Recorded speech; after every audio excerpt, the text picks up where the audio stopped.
travail pour pays à travers. Maxime Bonnet à c'est nous lever. On pis quoi nous vient ou bien belle nous en aller.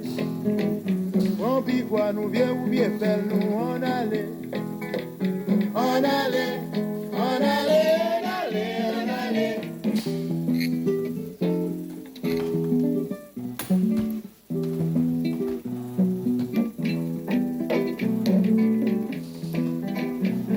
Bonjour à tous, bonjour à toutes. Merci d'être fidèles à Radio Appal Chicambout. Nous nous retrouvons comme chaque semaine pour l'émission Nous qu'apprend la main. Une émission dans laquelle nous invitons des personnes ressources, vous pouvez participer, pour une discussion sereine sur les thèmes sociétaux. Des thèmes qui font divergence, où les gens ont des positions très arrêtées, mais pour lesquels nous avons le devoir de nous mettre d'accord, de parler sereinement pour trouver ce qu'il y a de mieux pour notre peuple. Donc, nous avons retenu un thème. Je vous rappelle qu'on avait prévu il y a 15 jours qu'on a dû le renvoyer, raison d'actualité oblige. Réseaux sociaux, dangers et opportunités. Alors, on ne pouvait pas ne pas faire une télévision sans des gens qui maîtrisent le domaine. Alors, j'ai à mes côtés Tidiane Torbal, qui est un jeune... vous savez, il connaît ça. Je me suis formé moi-même, j'ai appris moi-même à manier les réseaux sociaux, à étudier comment est-ce qu'ils fonctionnent, à étudier non seulement le fonctionnement psychologique qu'ils utilisent sur leurs utilisateurs, mais à étudier comment aussi justement les créateurs exploitent ce fonctionnement psychologique pour retenir les consommateurs sur leur plateforme.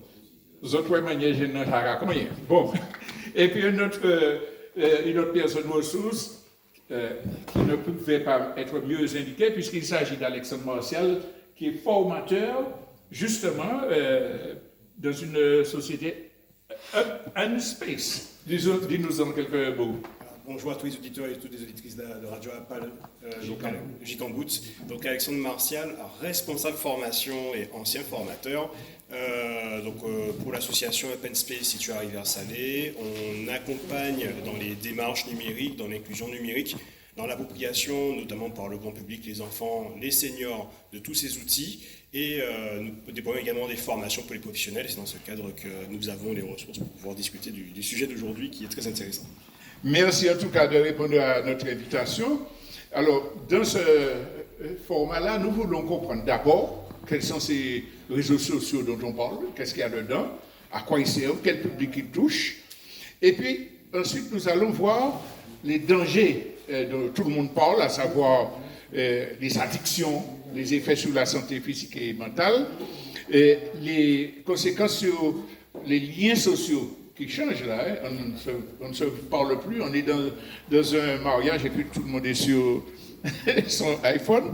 Donc les dangers, mais aussi les opportunités, puisque ça libère une forme de parole, une forme de démocratie directe, avec toutes les difficultés qu'on suppose.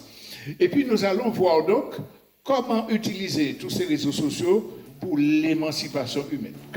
Comment faire en sorte que nous prenions la main sur ces questions-là.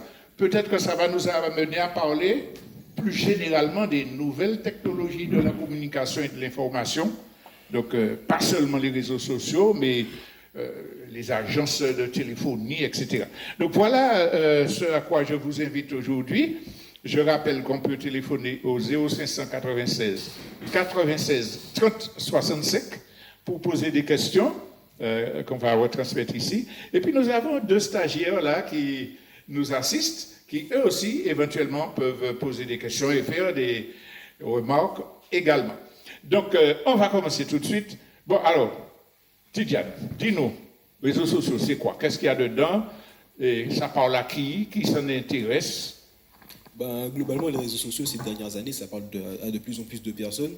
Dans les faits, c'est quelque chose de très populaire, hein. Tout le monde le sait, ça ne sert à rien de le dire.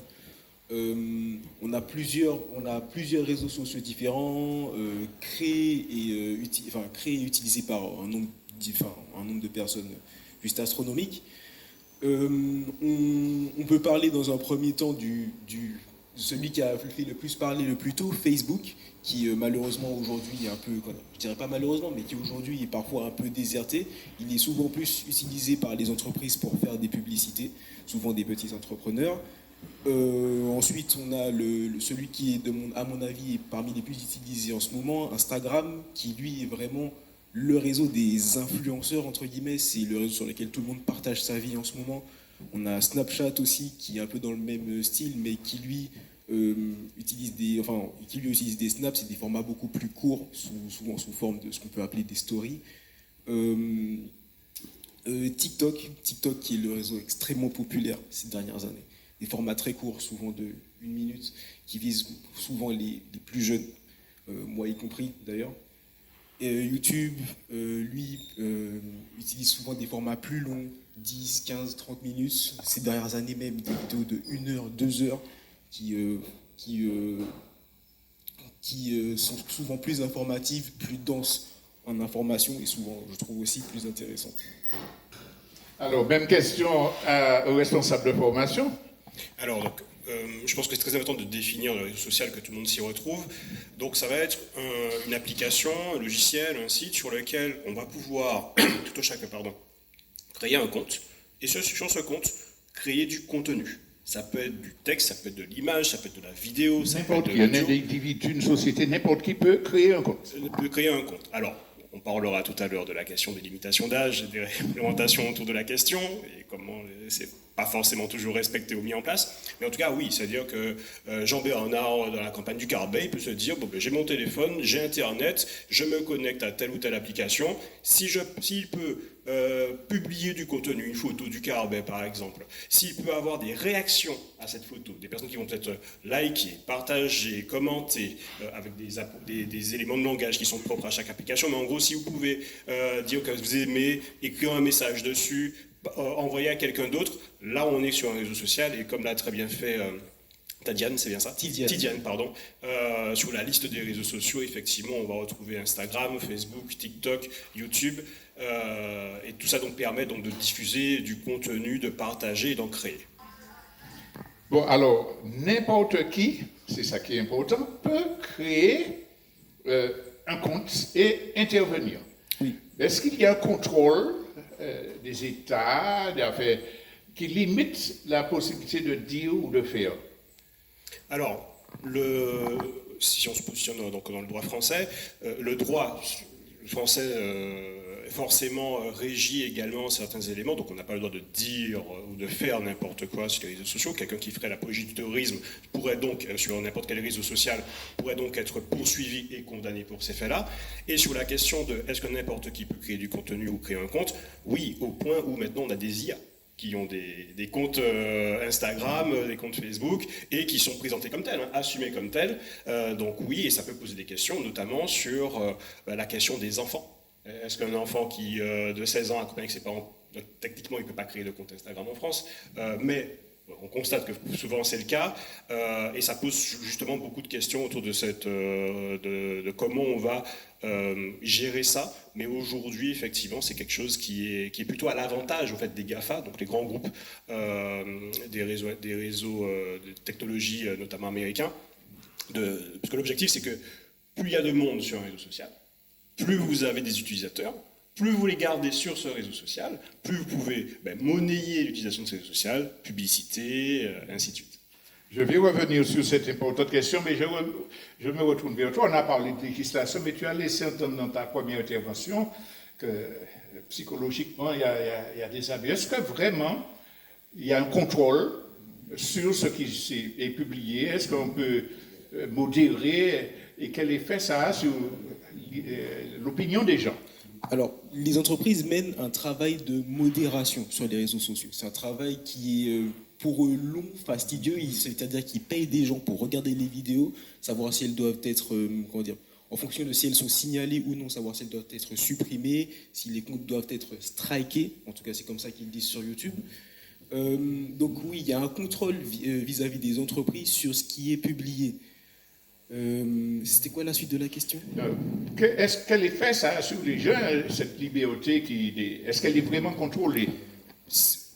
Alors, oui, c'est contrôlé parce qu'il faut forcément un contrôle, Mais quel effet ça a sur les gens réellement? Il est multiple. C'est un effet multiple. Comment expliquer ça?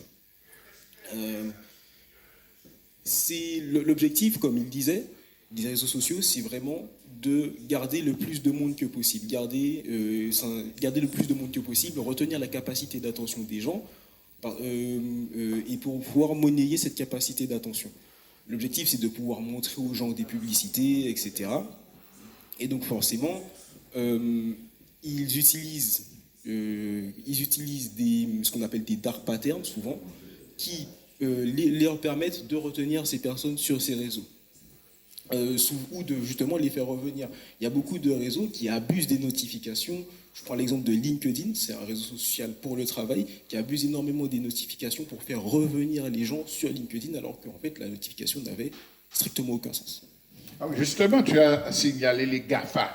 Ça, c'est les grandes entreprises, Google, Amazon, et c'était Facebook à l'époque. Meta maintenant. Voilà. Mais ils ont plus de pouvoir que les États, toutes ces belles législations qu'on a. En face, un Elon Musk qui dit non, moi je fais ce que je veux, et puis c'est lui qui a la technologie. Alors, est-ce que c'est vraiment possible de modérer, quelle que soit sa bonne volonté? Alors, très bonne observation. Moi, je distinguerais deux choses. Il y a des questions techniques, comme l'a dit Tidiane. Pour modérer des contenus, il faut une équipe de modérateurs ou des IA entraînés à repérer des contenus problématiques, ce qui va représenter un coût, parce qu'on est dans une société, enfin, dans une optique capitaliste pour ces entreprises-là, donc forcément que, de recruter des personnes pour pouvoir modérer, et donc il y a la difficulté technique d'une part, et il y a la volonté de faire. Ça, c'est deux choses différentes. Et évidemment, puisqu'on est dans une société capitaliste, ces entreprises qui pèsent énormément en termes de finances et donc de pouvoir d'influence, ça peut être très opaque d'observer quels sont les vrais moyens de contrôle. Et on a observé en tout cas un basculement aux États-Unis depuis la deuxième élection du deuxième mandat de Trump, où sur le premier mandat, avec l'assaut du Capitole, il y avait beaucoup d'éléments de modération, de retrait de chaînes, de ban, donc de bannissement de créateurs de contenu au motif que ils donnaient des informations qui étaient mensongères. Et maintenant, avec cette nouvelle élection de Trump, là, on a un revirement des GAFAM qui sont plutôt sur une ligne au nom de la liberté d'expression, on n'a pas le droit de modérer, ce qui, à mon sens, en tout cas, personnellement, est un discours qui est plutôt facile à tenir, parce qu'il dédouane justement des vraies responsabilités, parce qu'à partir du moment où vous permettez aux personnes d'échanger, de partager, de diffuser, et qu'en plus, parce qu'on va devoir en parler aussi, vous avez des algorithmes, parce que tout ça, ça fonctionne sur un système d'ingénierie assez fine.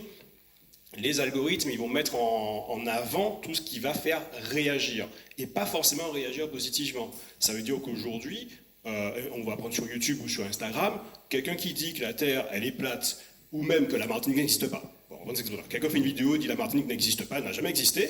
Mais si sa vidéo fait 300 000 vues, 48 commentaires, même si les commentaires sont négatifs et disent un tas de choses qui hurlent à colère et compagnie, mais ce sera plus mis en avant qu'une vidéo de quelqu'un qui va faire un reportage documenté sur l'histoire de la Martinique. S'il n'a pas plus de vues, s'il n'a pas plus de réactions, elle aura tendance à être invisibilisée au profit d'autres contenus, et c'est ça la vraie responsabilité pour moi des GAFAM, parce qu'on ne peut pas dire je crée un espace d'échange et ne pas garantir le respect et la véracité, en tout cas la fiabilité des informations qui sont diffusées.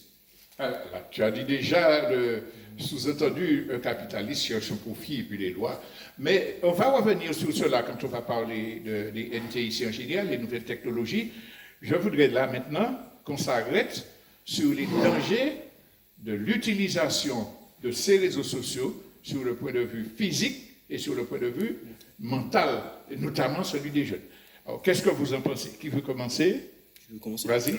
Donc, alors, ce qu'il faut comprendre, c'est que aujourd'hui déjà, le smartphone, c'est devenu le prolongement de la main. Il n'est pas rare de voir des enfants, on va dire généralement à l'arrivée du collège, peut-être même un peu avant, donc vers 10-11 ans, avoir un smartphone en main, être capable de l'utiliser et aller sur les réseaux.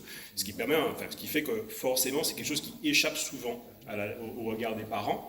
Et ces enfants, quand ils sont sur Instagram, quand ils sont sur n'importe quel réseau social, ils vont être confrontés à des contenus qu'ils n'ont pas forcément choisis, puisque l'algorithme va pousser des contenus en avant, et d'une part, il va y avoir un effet de captation d'attention, comme disait Tidiane, c'est-à-dire que tout est fait pour que vous restiez. Vous commencez à scroller sur TikTok, vous pourriez passer 24 heures, vous pourriez continuer à scroller. Il y aura toujours quelque chose, toujours du contenu, toujours quelque chose de proposé. Et c'est fait pour être court, pour attirer l'attention, voilà, c'est des choses qui sont basées sur notre mécanique de cerveau. Donc déjà, l'enfant, le jeune, il va avoir un problème de perception du temps, parce que le temps passe plus vite quand on est en train de scroller, on ne voit pas le temps passer. Le cerveau perd l'habitude de développer une pensée critique, et au-delà de ça aussi, on va avoir des éléments d'isolation sociale, parce que là, je suis sur mon téléphone, je suis tout seul, je suis entre guillemets dans ma petite bulle. En plus, je peux ne choisir que d'écouter des choses qui me rassurent moi. Je n'ai pas à aller à réfléchir au monde, ou si voilà, mes parents ils sont nuls, je trouve sur les contenus qui disent oui, les parents ils sont nuls, ça me conforte, et je reste dans cette petite bulle, ce qui m'empêche de m'ouvrir au monde, ce qui m'empêche d'accepter de développer ma pensée critique, d'accepter que mon opinion n'est pas une vérité absolue, que je peux avoir une opinion différente de celle des autres et que ce n'est pas un problème. Et après, on a toutes les problématiques, tous les dangers qui sont sur de manière générale. Donc, quand un jeune, ou même un moins jeune, qui n'est pas ancré au niveau cognitif, au niveau du cerveau, au niveau de son rapport aux autres, quand il va tomber sur des contenus masculinistes, quand il va tomber sur des contenus dépressifs, parfois des contenus qui poussent au suicide, on a noté ça. Donc là, c'est là tous ces dangers qu'il peut y avoir et qui sont souvent invisibilisés parce que c'est quelque chose qui échappe encore souvent à la vigilance de la famille, parce qu'on se dit, bon, il est sur son téléphone, qu'est-ce qui pourrait lui arriver de mal? Il est là tranquillement, on ne s'en préoccupe pas forcément, il n'y a pas forcément beaucoup d'échanges sur la question, et c'est très difficile, encore une fois, pour l'environnement familial ou éducatif, d'avoir accès à qu'est-ce qu'il regarde exactement. Alors, on a beaucoup parlé de l'effet sur les jeunes, les moins jeunes, qui ne travaillent plus, qui deviennent hyperactifs, et on disait, même au Japon, ils ont fait des études, qui ont des véritables pathologies psychiques, quoi, à cause de ça. Mais comme Tidiane, tu disais, ce n'est pas les jeunes seulement, ils sont particulièrement concernés, mais c'est tout le monde. Absolument, oui. En fait, sur tous les réseaux, il y a des créateurs qui forcément visent une tranche d'âge particulière. Si certains visent les plus jeunes, les 5-10 ans parfois même, d'autres créateurs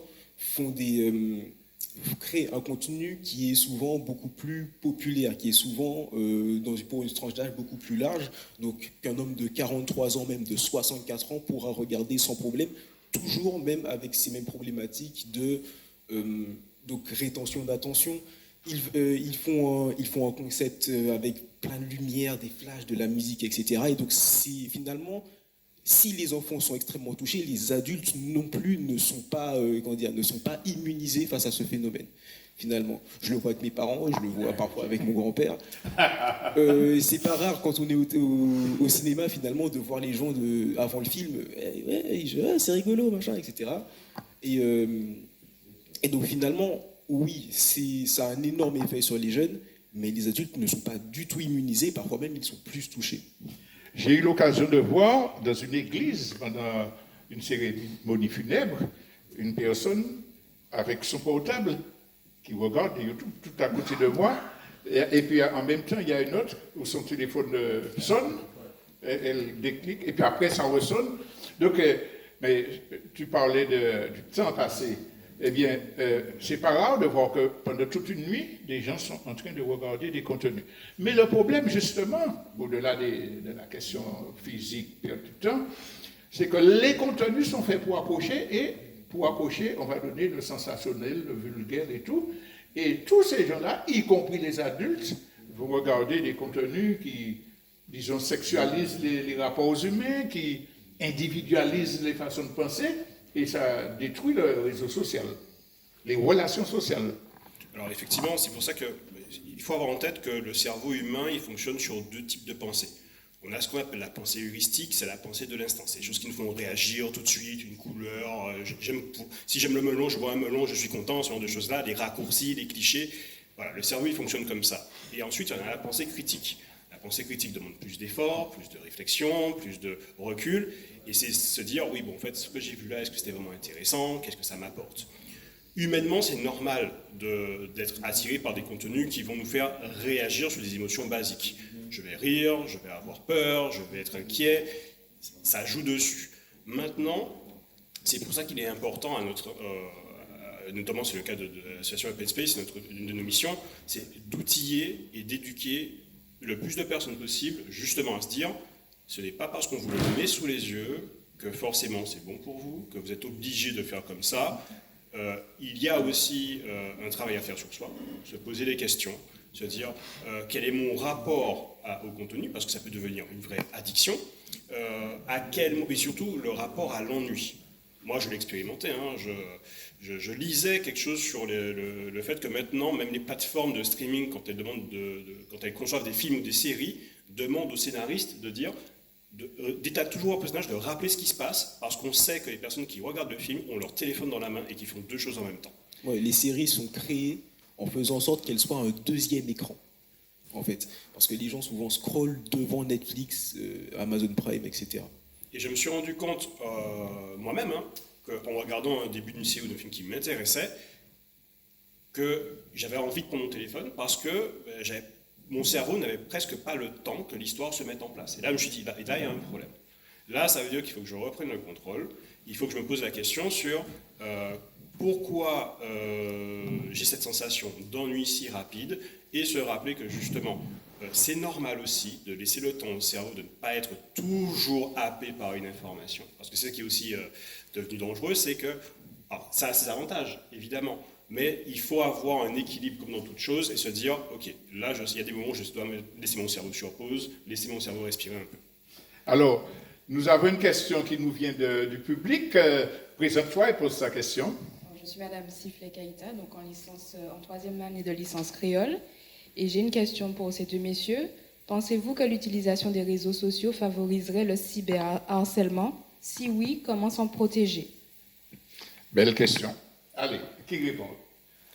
Alors, je noterai que la question ne finit par que si oui. Donc je pense qu'il y a déjà la réponse dans la question. Et effectivement, mais c'est un sujet important à aborder, effectivement. Le cyberharcèlement, donc, pour rappel, c'est le fait de harceler en ligne quelqu'un, soit en lui envoyant énormément de messages, des messages qui peuvent être violents, qui peuvent être à caractère sexiste et tout ça, qui peuvent jouer sur les caractères discriminants. Donc oui, indubitablement, il y a un phénomène d'anonymisation. Je suis derrière mon écran, je suis tout permis, je ne risque rien, je ne crée rien. Et donc ça désinhibe les comportements, notamment les comportements toxiques. Et il y a énormément de personnes, effectivement, beaucoup de situations de cyberharcèlement. Et c'est un vrai enjeu, même juridique, puisque quand bien même parfois il y a un listing avec les noms de comptes, ce genre de choses-là, très souvent on a encore trop de situations où le droit estime que les comptes ne sont pas reliés à un nom individuel, où ça demande plus de recherche qu'il le faudrait pour l'enquête, et que ça aboutit sur des non-lieux malheureusement. Mais oui, c'est un vrai fléau. Tu veux ajouter quelque chose? Alors moi je voudrais ajouter que justement c'est devenu le lieu des règlements de compte. C'est-à-dire que dès que quelqu'un a un litige qui conduit au harcèlement à l'école, mais quel que soit le litige, on fait des réseaux sociaux pour insulter, dénigrer. Et la période de laquelle nous sommes de campagne électorale nous a montré que tant en France qu'en Martinique, les réseaux sociaux sont criblés de production, de publications qui insultent, qui dénigrent, qui caricaturent le visage, qui mentent, qui disent celui-là c'est un voleur. Il y a cette réalité-là qui dépasse les enquêtes contre le harcèlement. Mais ça m'amène à élargir la question parce que tu as parlé des followers. Les gens ne s'imaginent pas que c'est une stratégie justement des grands groupes pour disposer de visages de jeunes filles maquillées, de jeunes sportifs, pour défendre le système. Et donc, ces followers-là ont non seulement l'argent lié au nombre de gens qui suivent le réseau, mais en plus, ils ont des cadeaux très importants. Et pour terminer ma question, je dirais que la guerre qui se passe dans le Moyen-Orient, on a parlé du Qatar et tout ça, nous a permis de voir qu'il y a énormément d'influenceurs et d'influenceuses qui sont installés dans les hôtels les plus luxueux, qui ont toutes sortes de choses pour faire ce travail-là que le petit jeune chômeur regarde et imite. Alors, votre sentiment sur cette histoire de follower, d'utilisation monnayée des réseaux sociaux? Finalement, c'est pour moi l'extension de l'économie de l'attention, finalement, simplement. Pas l'extension, la conséquence directe de l'économie de l'attention. Comme je l'ai dit, l'objectif c'est d'attirer l'attention. On ne cesse de le dire finalement. L'objectif c'est quand même d'attirer l'attention, etc. Donc forcément, dans une économie, dans un monde capitaliste où l'attention des gens est tellement précieux qu'il peut vraiment créer de véritables phénomènes. Il peut pousser des gens à voter. Il peut pousser des gens à vraiment rendre un produit, comment expliquer ça, de rendre un produit quasiment incontournable. Je vais vous prendre l'exemple de quelque chose qui, de mon point de vue, me semble quasiment absurde. C'est l'exemple des laboubous.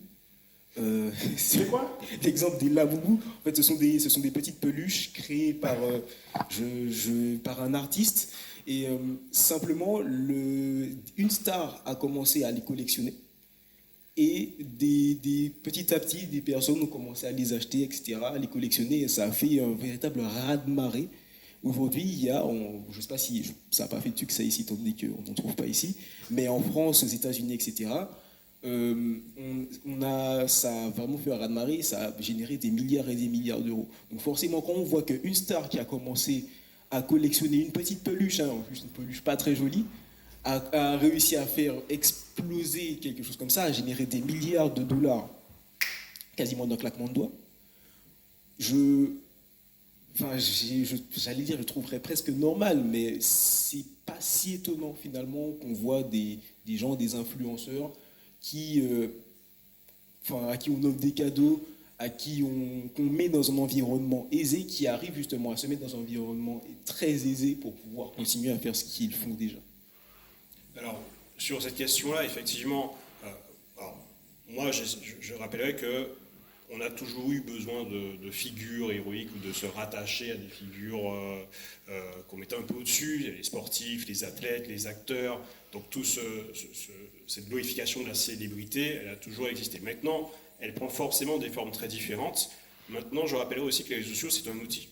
Autant, effectivement, on peut se dire qu'il y a énormément de personnes qui ont eu succès sur les réseaux sociaux et qui sont dans une démarche purement mercantile, même dans leur rapport aux followers, la construction d'une communauté qui va consommer et donc qui vont pouvoir être rédistribués directement ou indirectement. Et je rappelle qu'il y a quelques années encore, ils pouvaient le faire sans la mention collaboration commerciale sur la vidéo. Donc ça, il y a eu travail aussi de fait en France sur la loi qui permet ça. Mais dans un autre sens aussi, il faut se dire qu'il y a aussi des communautés positives qui se créent. Il y a des communautés sur l'écologie. Je prends en France, par exemple, le compte de Jeunes Engagés. En Martinique, on a une jeune artiste, Loulou Poésie, qui a cartonné sur les réseaux, qui est passée en quelques semaines jusqu'à 74 000 personnes qui déclament des poésies en créole. Et c'est aussi un facteur positif. Les réseaux sociaux, c'est un outil. Évidemment, on n'est pas dans le monde des bisounours, donc les personnes qui sont malveillantes, ou en tout cas qui ne réfléchissent pas au fait qu'on est dans un système qui est basé sur l'appropriation et sur l'exploitation en fait de l'attention des personnes, des revenus. Évidemment, dans un monde comme ça, il y a beaucoup de personnes qui vont préférer faire le choix de se dire le système est comme ça, je ne fais qu'en profiter, et moi je peux comprendre. Vous m'auriez dit, même aujourd'hui, vous me dites, Alexandre, on te propose de devenir une star des réseaux sociaux et toute ta famille est à l'abri pour 10 générations. Je vous avouerai que j'y réfléchis quand même. Je pense pourtant être très attaché à mes valeurs, mais voilà, ma mère est très importante pour moi, ça serait forcément compliqué de dire je balaye tout d'un revers de la main. Par contre, et c'est pour ça qu'il faut avoir conscience de ça, ce sont des systèmes. Ce n'est pas une fatalité. Ça veut dire que se dire oui, le système est comme ça, je fais comme ça, c'est un discours simpliste et facilitant. Les gens aiment beaucoup les discours simplistes et facilitants actuellement, mais on peut se dire aussi, et ça demande plus de ressources et ça demande beaucoup de temps. Et puis surtout pour les jeunes qui nous entendent, c'est pas si facile que ça de devenir créateur de contenu. Ça demande d'avoir du contenu, ça demande d'avoir de la discipline, ça demande d'avoir de la régularité, ça demande d'avoir de la motivation, parce qu'il y a aussi la santé mentale qui entre en jeu sur ces éléments-là. Mais en tout cas, oui, forcément, il y en a énormément qui profitent du système et qui mettent en place des systèmes économiques qui vont dépendre de l'attention de leurs followers. Mais ça permet aussi, de l'autre côté, et c'est ce qu'il faut encourager, c'est pour ça qu'il faut avoir un regard citoyen sur ces éléments-là, de faire émerger d'autres moyens de communication et des éléments positifs également.